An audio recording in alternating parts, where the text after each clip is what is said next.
It's oddly quiet in here today. Hello, everyone. Thank you for being here. Before I take your questions, I had a couple of things to mention at the top. First, the President will welcome Israeli Prime Minister Netanyahu to the White House on Monday, September 30th. The President looks forward to discussing with Prime Minister Netanyahu the progress on final status negotiations with the Palestinians, as well as developments in Iran, Syria, and elsewhere in the region. Secondly, I have some good news on health care today, about which I have a visual aid. Today, the Department of Health and Human Services has released a new report showing that nearly 6 out of 10 Americans who currently do not have insurance could get coverage for less than $100 a month per person under the health care law when the health insurance marketplace is open for business, with the help of tax credits and Medicaid. Overall, that's 23.2 million people, or 56% of the uninsured. And if all 50 states expand Medicaid, as called for under the Affordable Care Act, the number of Americans who could get health insurance for less than $100 per month would rise to nearly 8 out of every 10 Americans, or 78% of the uninsured. Now that's 32.1 million Americans who could get health insurance for under $100 per month if all governors followed the lead of the Republican governors in states like Pennsylvania, Michigan, Arizona, and North Dakota. This news also shows that forcing insurers to compete for your business, holding insurance companies accountable for the way they treat customers, and offering tax credits to make health care even more affordable have great potential to deliver affordable health care. And for the people who already have insurance, this means no longer having to worry about being denied coverage for a pre-existing condition, or losing health coverage when switching jobs, or having the unpaid bills of the uninsured significantly drive up health insurance for everyone else. This news comes after the Census Bureau reported that the percent of uninsured Americans fell in 2012, in part thanks to gains in coverage of young adults on their parents' policies, thanks again to the Affordable Care Act. Now, this is good news for uninsured Americans and their families, who finally will have a simple way to get quality, affordable health care when the marketplace is open on October 1st. With that, I will take your questions. A couple of questions on the Navy Yard shooting. Does the President have any plans to meet with first responders, victims' families, considering that this shooting happened so close to the White House? Mm-hmm. Well, I have no meetings of that nature to announce today. What I can tell you is that later this afternoon, the President will receive a briefing from Attorney General Eric Holder, FBI Director James Comey, and members of his national security team on yesterday's horrific shooting at the Washington Navy Yard. The President has obviously been updated regularly, including this morning at his PDB, on developments in that matter, but he will get a specific briefing from the Attorney General and the FBI Director this afternoon. What time? I don't have the time for that. Later this afternoon, Mark. Did any of the updates you received this morning or last night focus on what the motivation of the shooter may have been? There's also been some reports about the shooter's mental health condition. Mm-hmm. Matters regarding the investigation itself, I have to refer to the FBI, which has the lead. And this is obviously something that's still under investigation, having just happened yesterday. The President, as he said yesterday, wants to express his condolences and to send his thoughts and prayers to the victims and their families. He wants to commend the first responders who did a remarkable job and responded quite quickly, saving lives and putting their own lives at risk as they did so. But in terms of the investigation itself, motivation and other issues that will be decided by that investigation, we have to wait and see what the investigators provide. The President spoke quite emotionally after the Newtown shooting. He's made visits after other shootings to cities, towns that have been affected by gun violence. Does he feel in any way, I don't know if he can kind of tell from his perch here, but does he feel in any way like the reaction to this shooting may not have been quite as intense as it has after other incidents, that maybe there's some sort of numbness among the public because these shootings have happened so frequently? I know that he was horrified by this news. And while it is a sad truth that we in America seem to experience these mass shootings with all too much frequency, they are always horrifying.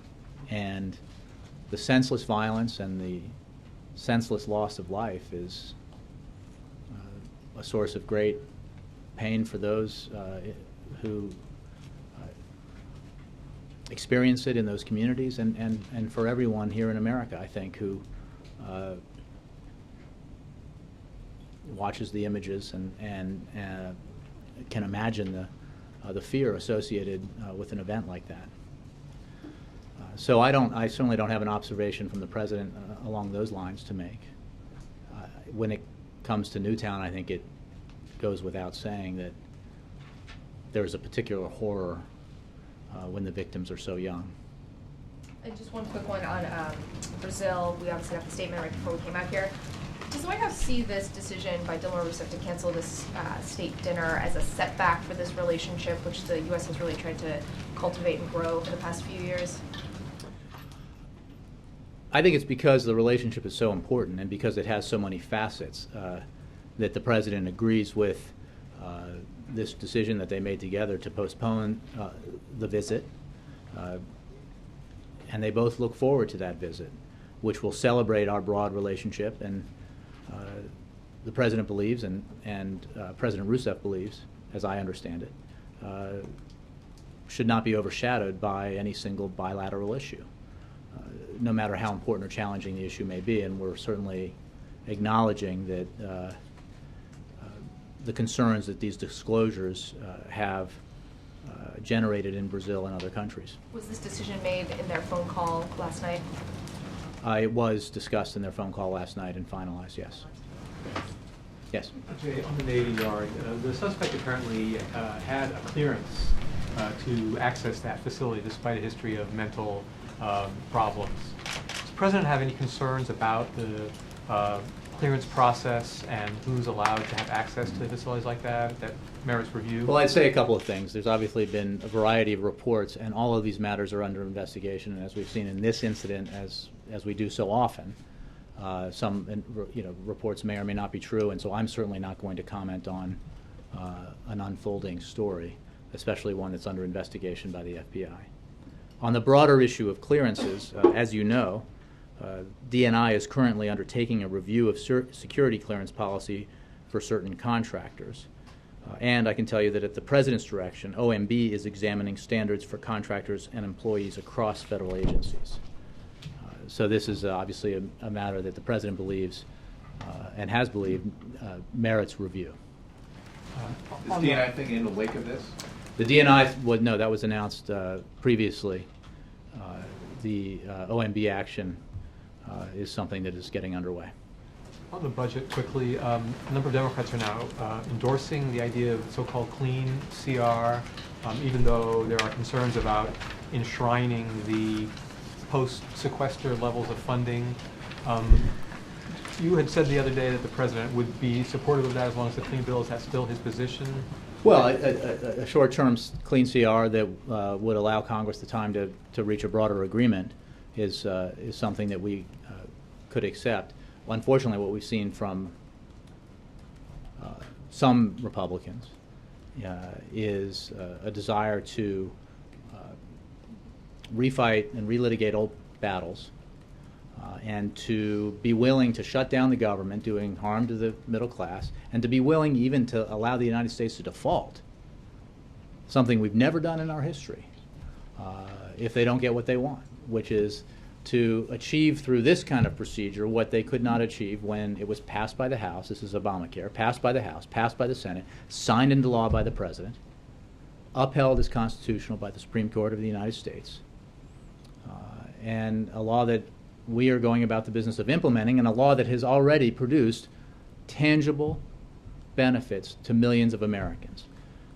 Tangible in many ways, including in financial ways that we've elaborated on in recent days. So, that is an obstacle that we currently face, and which, as the President mentioned yesterday, needs to be addressed, because it is simply unacceptable at a time 5 years after the financial collapse, 5 years after this country stared into the economic abyss, 5 years of slow, steady recovery later, that we cannot allow Washington to reverse that progress and to do it for the ideological agenda of a faction of the Republican Party.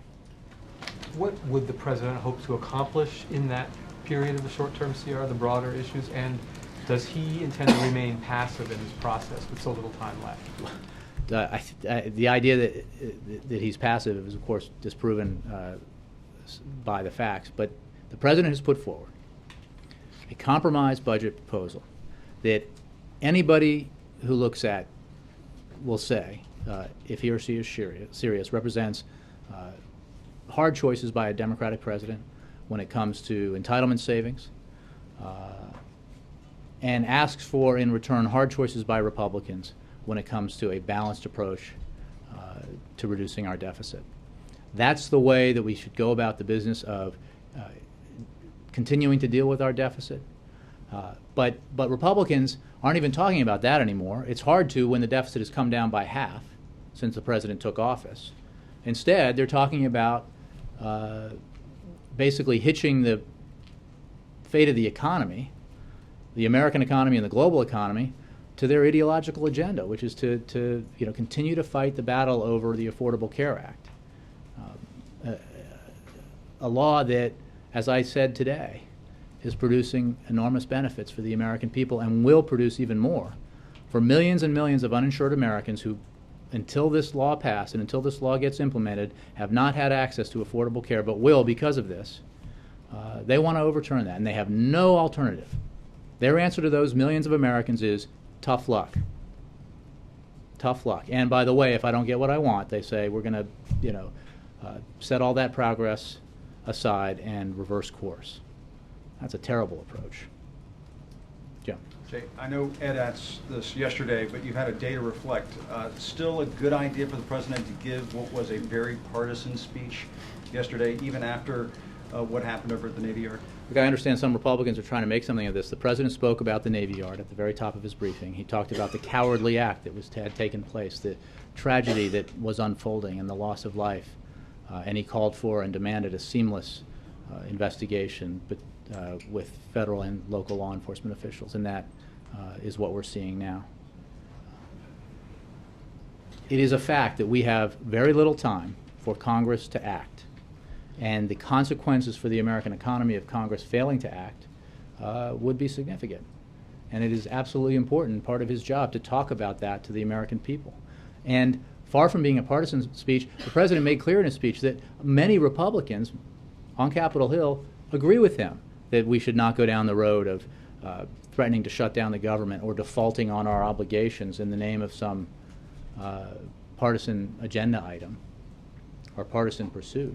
But unfortunately, there is a faction that many, including in some op-ed pages, have noted, conservative op-ed pages have noted, are not doing a great service to their own party, let alone to the country or the middle class, by pursuing this agenda. So, these deadlines are upon us, and Congress needs to act. Congress needs to fulfill its basic responsibility, which is to ensure that government functions are funded. Congress needs to fulfill its other basic responsibility, which is to ensure that it pays the bills that Congress racked up. That's what the debt ceiling is all about, and it's hard to break through because it's a phrase that just reeks of sort of Washington arcane discussions, debt ceilings, raising the debt limit, that kind of thing. But what it is basically allowing Congress to pay the bills that Congress already racked up. Full stop. Has nothing to do with future spending.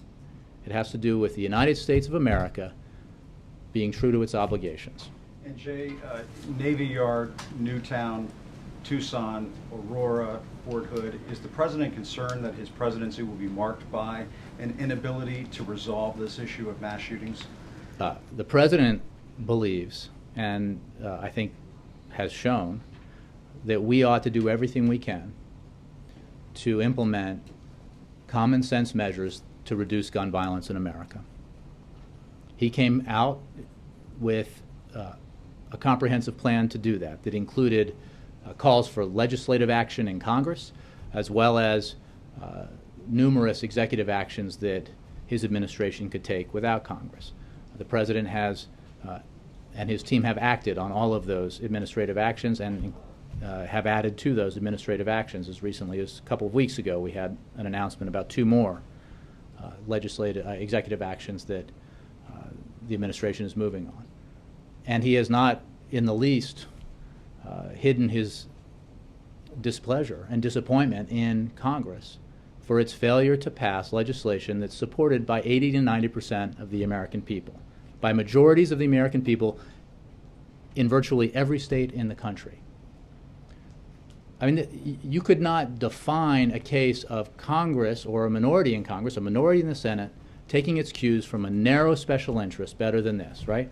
When you vote against 80 or 90% of the American people, when you vote against a majority of your constituents in answer to or at the behest of a special interest, you are serving that narrow special interest. You're not serving your constituents. And So the President believes we are continuing to push the cause of common sense. Again, I can recite to you, as recently as 2 weeks ago, I'm sure CNN covered it in detail all day long, the executive actions that this administration took to further reduce gun violence in America. And we continue to hope and we continue to press that Congress will take action. But I think your question should be addressed to those senators who chose to ignore the will of their constituents and ignore the will of the American people. Party. I believe that 85% of Democrats or more voted for, right? Am I right? 85%, maybe 90% of Senate Democrats voted for it. And what percentage of Republicans voted for it? So the problem here is not Democrats. The problem here is senators, overwhelmingly from one party, who refuse to do something very simple, which is expand a background check system that everyone believes functions well but needs to function better. And, it's their choice. Those questions should be addressed to those senators. And very quickly on Syria, the Russians responded to the UN report by saying, well, it's still possible that the rebels might have done this on August 21st. That doesn't bode well, does it, for this process that's underway? Well, they can believe what they want or say what they want. The facts prove otherwise. They're overwhelming. The facts that we presented, the facts that the inspection team presented. What matters when it comes to the process going forward is not statements like that. What matters is what the Russians do to ensure that Syria upholds its commitments, and that Russia upholds its commitment to see this agreement through, which calls for an aggressive timetable in accounting for and securing Assad's chemical weapons inventory. Jay, just a follow-up on yesterday. At the time of the speech, did the president know how bad it was? Did the president know that 12 people had been murdered? We knew what the public knew. And I believe when I came out here, a lot of information was yet to come, and certainly there was a lot of information that turned out not to be true. So we had the same information you did. This was an unfolding event, and the president spoke about it at the top of his remarks on the economy. And he then went on to speak about the economy, which is a matter of central concern to the American people and to their elected representatives here in Washington. Because, of course, at the time of the Aurora shooting, the president canceled a planned political speech. I'm just wondering if he knew how bad it was, would he have gone forward with that speech? John, again, we had the information that we had. You can call it a political speech. The president addressed the issue. A political speech? He called for Congress to. I know that it's a fun thing to do, to run everything through the political lens, but the president called on Congress to take action to ensure that we fund the government and that we don't default. You guys report on what's happening on Capitol Hill that has prevented those actions from being fulfilled thus far, which are efforts by Republicans to attach their obligations to fund the government or to ensure that bills are paid to ideological amendments aimed for the 40th, 41st, and 42nd time at defunding or derailing or delaying the implementation of the Affordable Care Act, a law that was passed by the House, passed by the Senate, signed into law by the President, and upheld by the Supreme Court of the United States. 3.5 years ago it was passed, and is now already providing benefits to millions of Americans, including tangible financial benefits to millions of Americans. You guys are reporting that. Those are the facts. So the obstacles to getting something done are clear.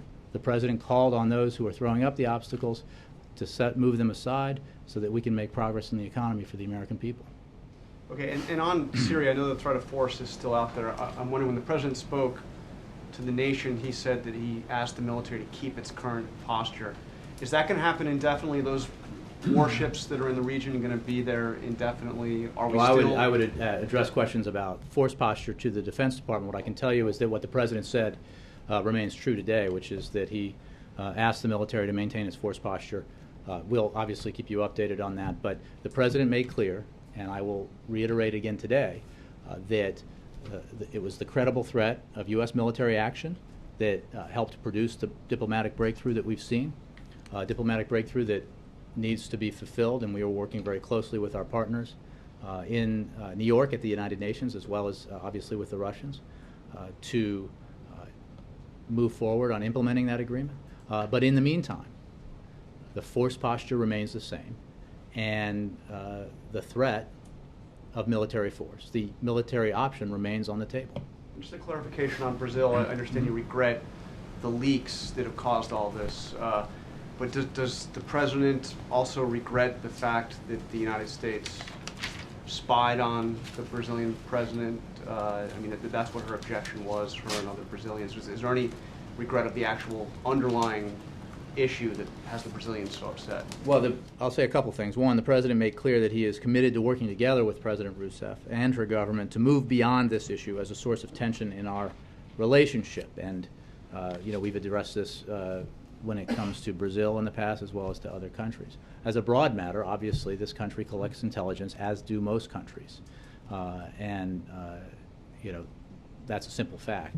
But on these issues, the President, again, I'm not going to get into something that's under review or to get into specific conversations between the President and one of his counterparts. But we have addressed this publicly. He has addressed it publicly. And the U.S.-Brazil relationship is very important and very multifaceted, especially when it comes to energy issues and economic issues. And I believe both presidents, and I know this president, looks forward to that relationship continuing to strengthen and evolve over the coming months and years. Bill. You said yesterday that the President continues to support a common sense approach to gun control, specifically expanded background checks. But it appears that a background check wouldn't have mattered in the case of the shooter yesterday. That's a very good point, and I appreciate it. What the President said at the time when he announced his proposed measures to reduce gun violence, and what he said repeatedly throughout the process of pressing Congress to take it up and pass it when it came to the background check legislation, is that he understands, and we all should understand, that there's no piece of legislation or executive action that alone can resolve this problem or prevent all violent acts from happening in the future. And I don't know the details, and we await the details that the investigation will provide about this incident. But the fact that, generally speaking, there are violent incidents, there are shooting deaths that occur that would not have been prevented by background check legislation, is certainly not a reason not to strengthen and improve our background check system.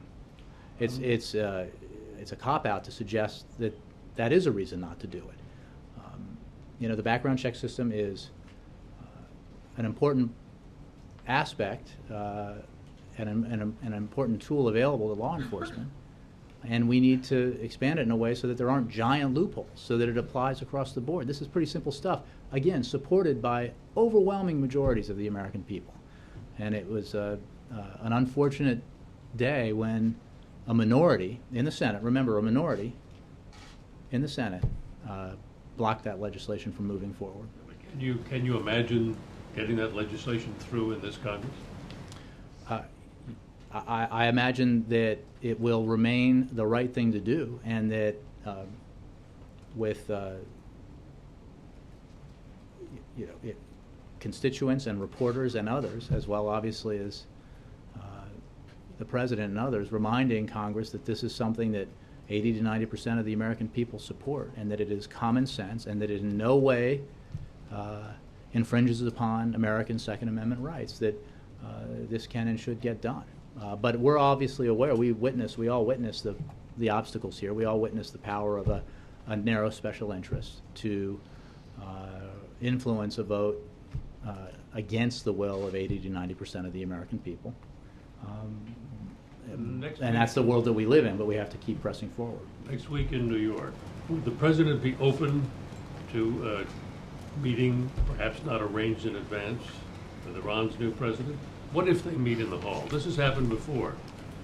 What if they meet in the hall? I mean, I'm not going to anticipate a hypothetical like that. We have no meetings planned or scheduled with the Iranian president. I mean, would he sort of duck into another hall if he saw him coming? I doubt it, but again, we have no meetings planned. Jay, what about Netanyahu? Since he's coming to the White House next Monday, there's some reports there'll be a one-on-one at the UN as well? I'm sorry, one-on-one with Netanyahu. Well, again, obviously the Prime Minister is coming here, and the President will be meeting with him, and they'll be discussing a range of topics as they always do. Right. No, I'm making note of that. As I then say, we do not have a schedule to make public yet of bilateral meetings that the President will have in New York while he's attending the United Nations General Assembly.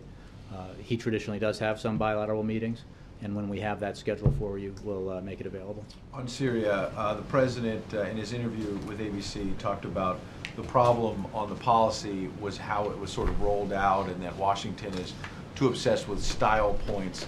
And among other folks who are weighing in on that would be Ruth Marcus in the Washington Post today, who tends to be a little bit more favorable to the President's policies normally, and instead today says that she thinks that it was, in her words, insulting that he said this was about style, and she said that the policy itself was marked by indecision and mind-changing, and that the real problem was that there were fits and starts in the administration, and that it's unfair to suggest this was a question of style. So can you weigh in on that and explain what the President... You want me to weigh in on Ruth's op-ed? That would be nice, but I would also like to know what the President meant. More importantly than commentators, what on either side of the aisle, what did the President mean? The President has been consistent from the beginning in reaction to the horrific use of chemical weapons by the Assad regime on August 21st. He made clear that it was his belief that the United States and the international community could not fail to hold Assad accountable, that there were considerable consequences to not holding Assad accountable. And he made the case that it merited the use of chemical weapons if all diplomatic channels were closed and options were closed, that the use of military force would be necessary in a limited fashion, both in scope and duration.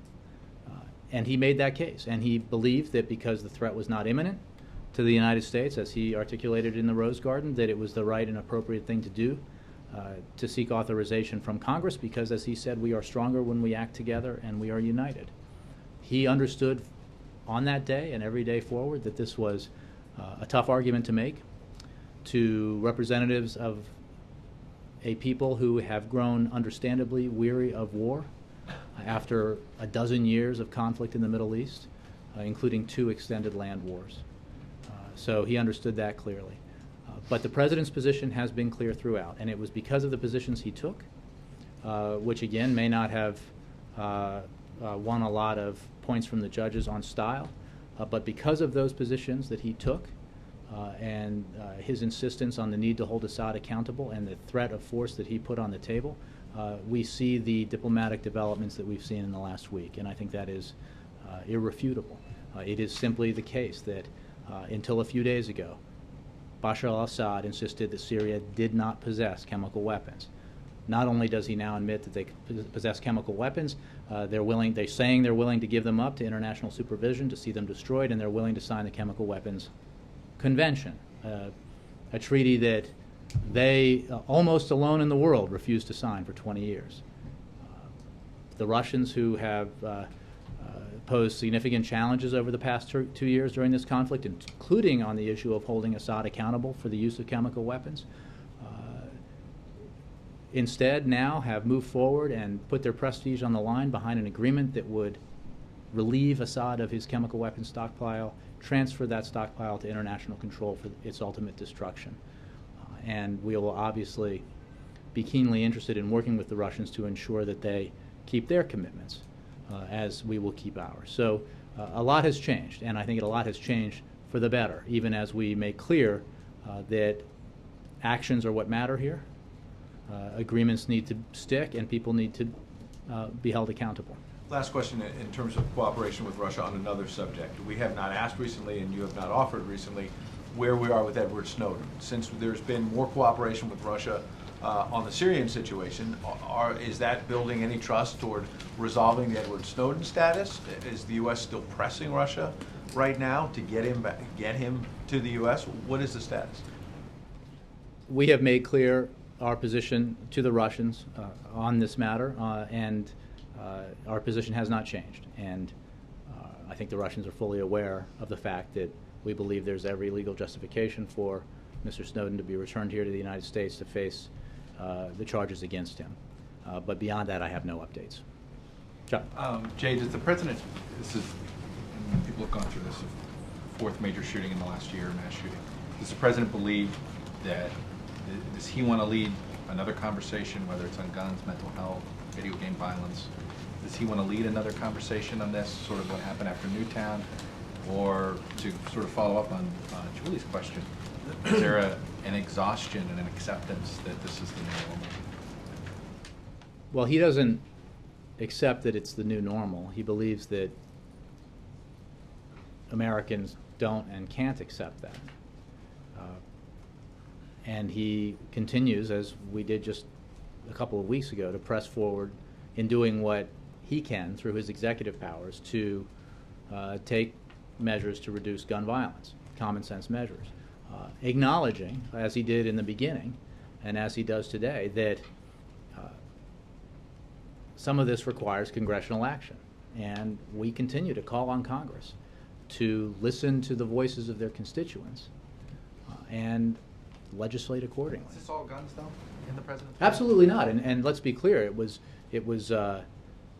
very much a part of the report that the Vice President and the President announced in the wake of Newtown, that there were many issues associated with gun violence and many avenues that we need to travel in order to tackle that, and that includes mental health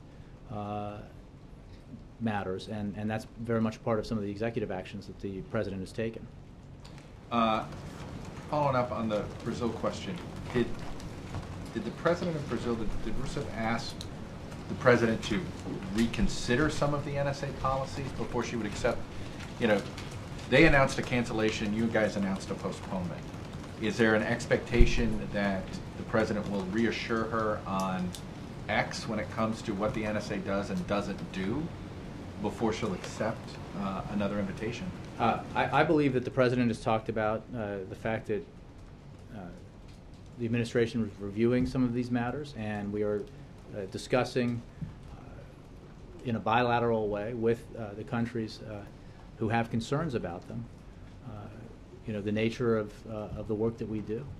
And you know, he believes that it's important that we have those discussions, and he is making clear that he's committed to working together with the Brazilians and the Brazilian government to move beyond this issue as a source of tension. And he understands that the concerns he understands the concerns that have been raised, and he regrets that those concerns have caused the tension that exists in the relationship, and that's why he believes we ought to have these discussions and then move on. To follow up on John's question, does he believe it's the revelations that created the tension, or the actions themselves? Again, I'm not going to get into specific matters of intelligence gathering. I think that we have said, and I think it's pretty self-evident, that the United States, like most other nations around the world, gathers intelligence. And Isn't the you know, these assumption, though, that the revelations. U.S. does this more than other countries? I think it's fair to say that we have significant capacity but it's also true that what we do is not dissimilar from what other nations do. Do other countries do it to the extent the United States does? Well, not being an expert, I'm not sure I could answer that question. And just a final question, some disputes. When was the last time President, what's the status of the President and Speaker Boehner? It's their last conversation to start talking about all of the things that the President brought up yesterday that are on the plate over the next 6 weeks? I don't have a new conversation to read out to you. Obviously, they spoke around the Syria matter, but I'm sure we'll keep you updated. Has there been any substantial negotiations going on? Is Rob Neighbors and Boehner's We're chief of staff? in consultation with the What would Hill you describe? constantly. But let's be clear. There's some descriptions that the is- level of talks are not at a high level. Here's what the days. President has done in calendar year 2013. He has put forward a budget that represents, by any estimation and credible assessment, a compromise position on resolving our budget challenges, reducing our deficit in a way that eliminates the sequester and more, and continuing to invest in the areas of the economy that we need to invest in so that it grows and creates high-paying jobs for the middle-class Americans. And again, that was a compromise position. Most people in this room who covered it acknowledged that in their coverage. There are tough choices in there for a Democratic president. And the president then has spent, as many of his top advisors have, much of the year meeting with Republicans who have expressed a willingness to find common ground on these issues. And we believe that those conversations were often constructive and fruitful, and that they demonstrated the fact that there is the possibility of common ground here to be found. But what we Only have with not... Senate Republicans, so no meetings with House Republicans Well, that's with not the true. President, right? That's not Is true. it You guys reported on meetings that... that the President had with House Republicans in these same Well, meetings. I'm not sure about... The President had numerous meetings. We can get you lists that have already been public, and obviously other senior members of the President's team, including the Chief of Staff, have been spotted having meetings with senior Republicans in public places, but as well as in private But places. the courtship of the Senate but- Republicans has been a lot different than the But courtship Chuck, what's of your House point? Republicans. What You is have to get this through the patently House. obvious is that we have Right? we haven't seen a You can't do anything until you have get you to the seen House. Have you seen a counterproposal from Senate Republicans?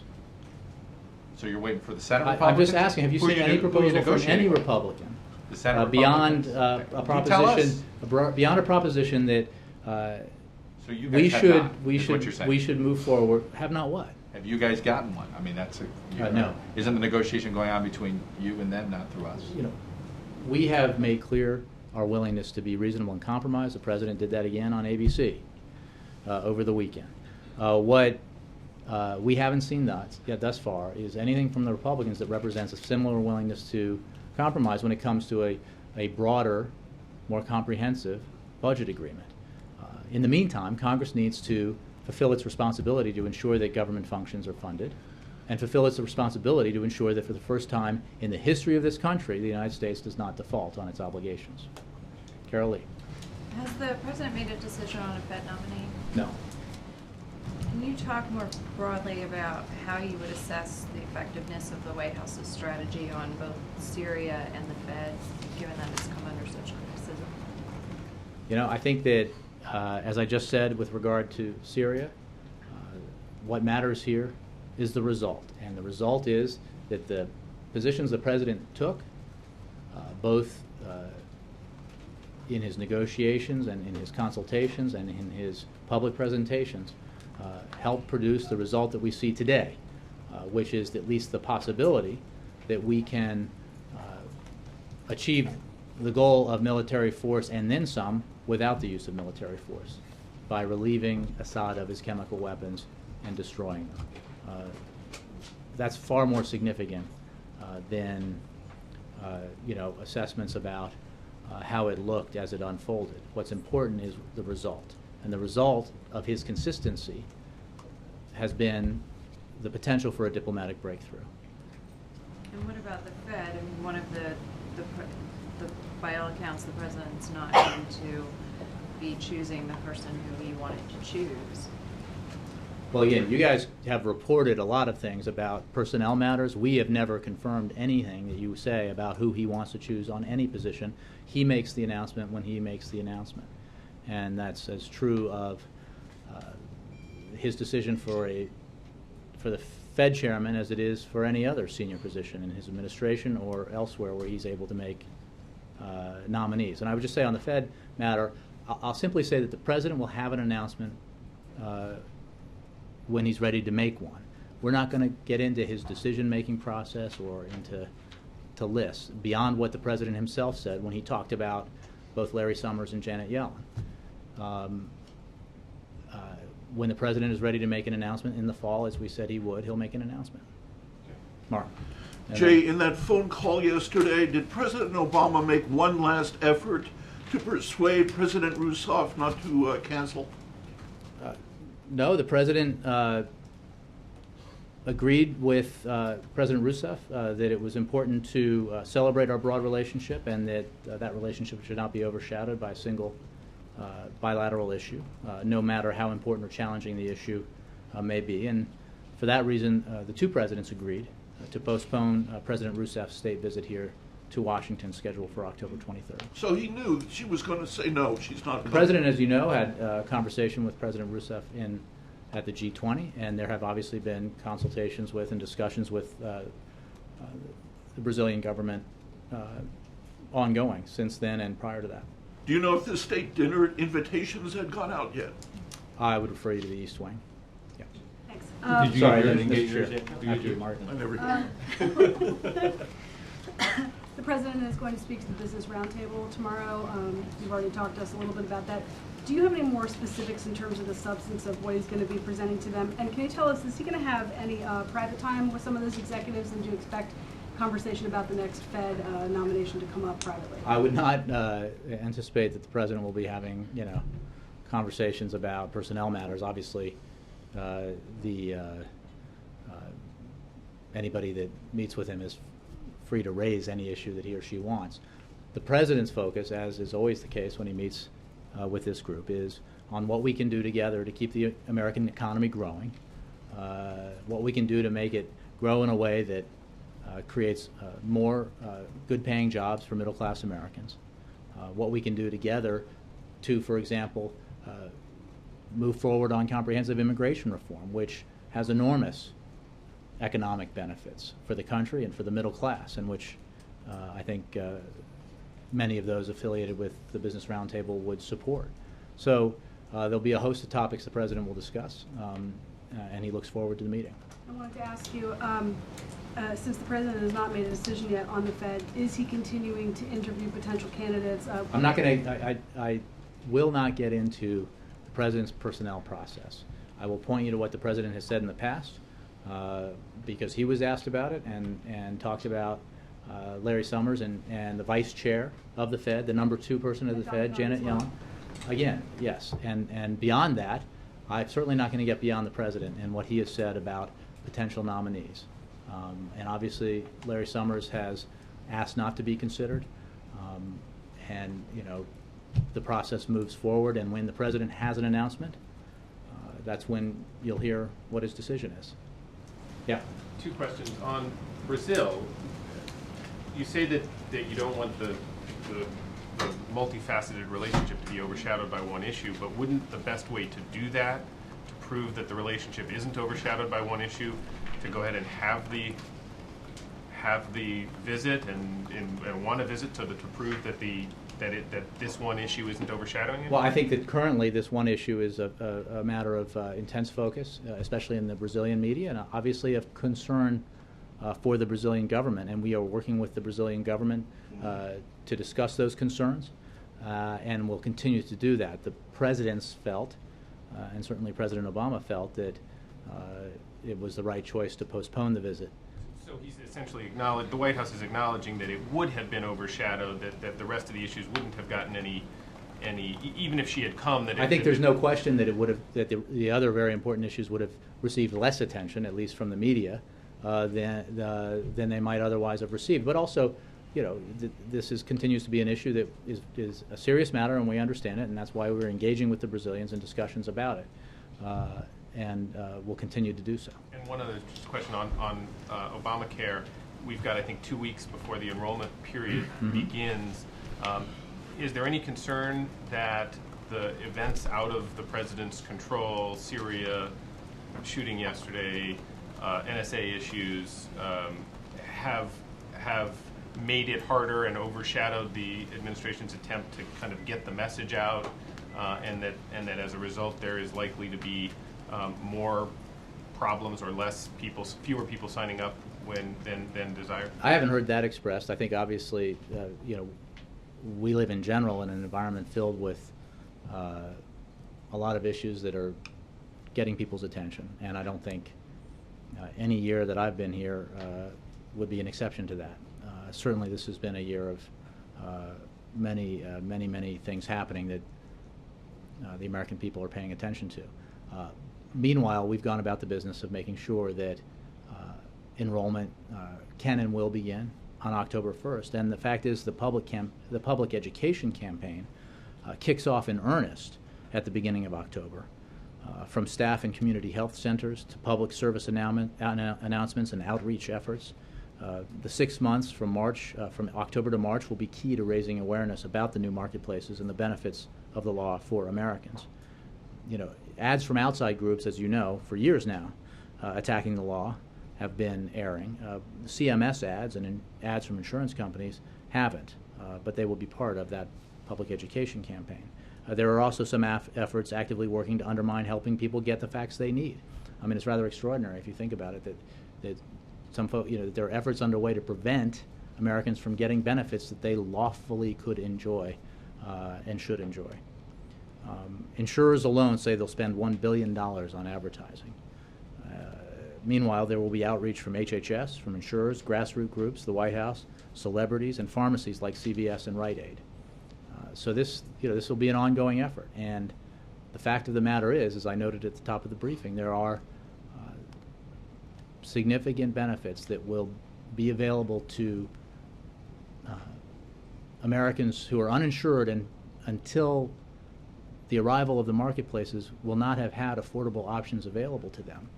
But when 6 in 10 of those Americans will now have the option of purchasing health insurance for less than $100 a month, that's a significant development and is in line with the goals set out by the President when he first signed the Affordable Care Act into law. And you guys are comfortable that the effort, the public relations effort, is on track? Yes. Christy. Jay, thank you. Is the Brazilian president seeking anything in terms of U.S. policy or accommodations from U.S.-based internet companies in advance of rescheduling? You would have to ask the Brazilian president. I'm not. I don't have any more details on the president's conversation with President Rousseff, except for what I've read out to you already. This is an important relationship. We understand. The president understands the concerns raised by these disclosures, and we're working with the Brazilians on this matter, and we'll continue to do that. And do you think any of those other bilateral issues that you mentioned are at risk now because of this? We have a broad and important relationship, and I think that relationship was highlighted when the president visited Brazil, and is reflected in the increasing economic ties we have with Brazil, and we will continue to try to build that relationship and cement the ties between our two nations moving forward. This is only related if you, I'm interested to know if you think this is related, but do you think that the U.S. Interests were advanced by the president's decision to cancel his visit to Moscow? I mean, would, for example, the Syria resolution be where it is now if the president had gone to Moscow?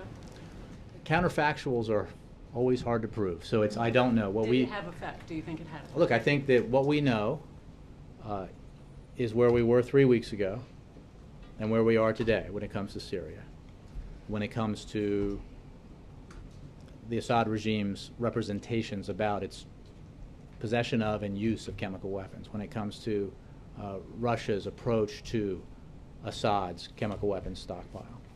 And, we made an announcement about why we didn't think that it was the right time for a bilateral summit in Moscow. But the fact is, President Obama and President Putin spoke at the G20 in St. Petersburg, and they spoke about this very issue. And as had Secretary Kerry and Foreign Minister Lavrov. So, how the fact that we didn't go forward with the Moscow meeting played into that is really impossible to know. What we focus on is, the results that we've seen thus far of the approach that we've taken. Thanks, Jay. Ari, last one. On some of the specific bilateral issues that Brazil and the U.S. were planning to discuss, oil, biofuels, jets from Boeing, and so on, how do you expect this to change the course or timeline? Well, I don't think that either nation believes, but again, I will speak for the United States, that these important matters in our bilateral relationship ought to be overshadowed or sidetracked by this other serious matter. We're going to continue to work with the Brazilians on it, but we will also continue to work at a variety of levels on the broader bilateral relationship. But I mean, often there's a deal announced when a state dinner happens. There's some sort of joint agreement. It seems safe to assume that without the state visit, those deals or joint agreements won't be announced on the same timeline. Again, you're presenting something as a hypothetical and then knocking it down because the meeting's not happening. So everything's on track. Everything will go. I'm saying that this is obviously a matter of significant concern to the Brazilians and in our relationship, and we are addressing it directly in our conversations with the Brazilians, as we should.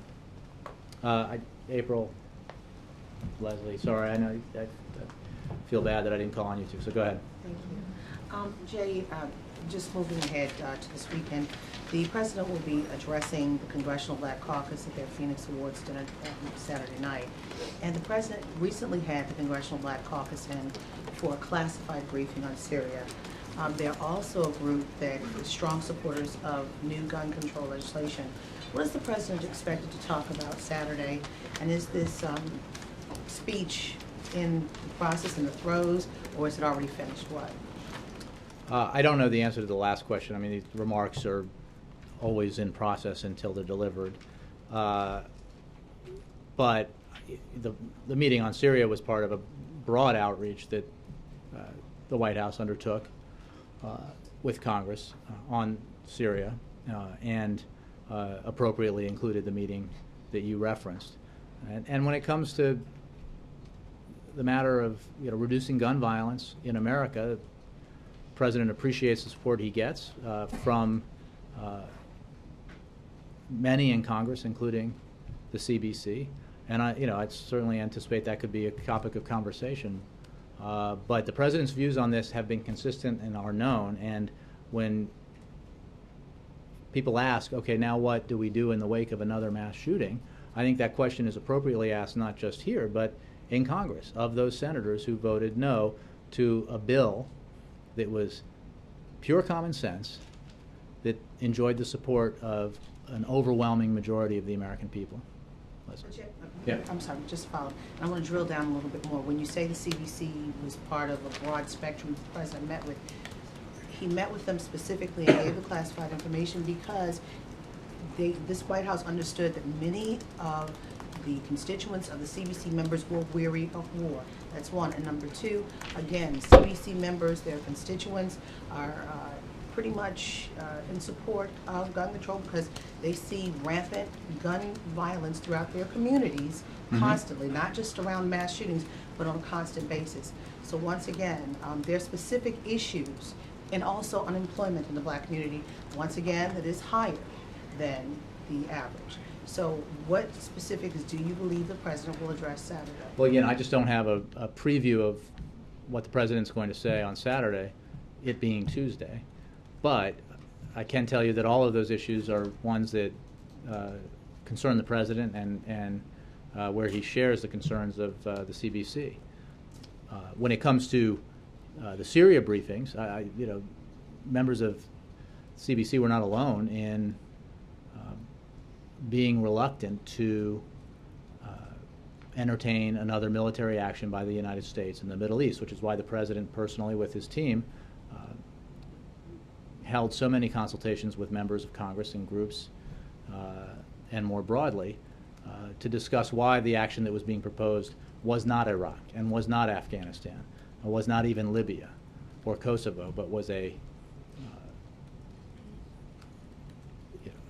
action designed to be narrow in scope and duration that would have a specific impact on Assad's capabilities, but was not involving boots on the ground and was not an attempt to engage militarily in the civil war that's ongoing and that can only be resolved in Syria through political settlement. Last question. You said that the OMB is reviewing the standards for the hiring of contractors. Is that something that the president has directed? Did he do so after the shooting yesterday? And can you give a little bit more about what the scope of the review will be? I don't have more on the scope. I think that the DNI review obviously focused on matters within the purview of the ODNI, and this is a broader look at clearance procedures with contractors, and it is something that's being launched today. Thanks very much.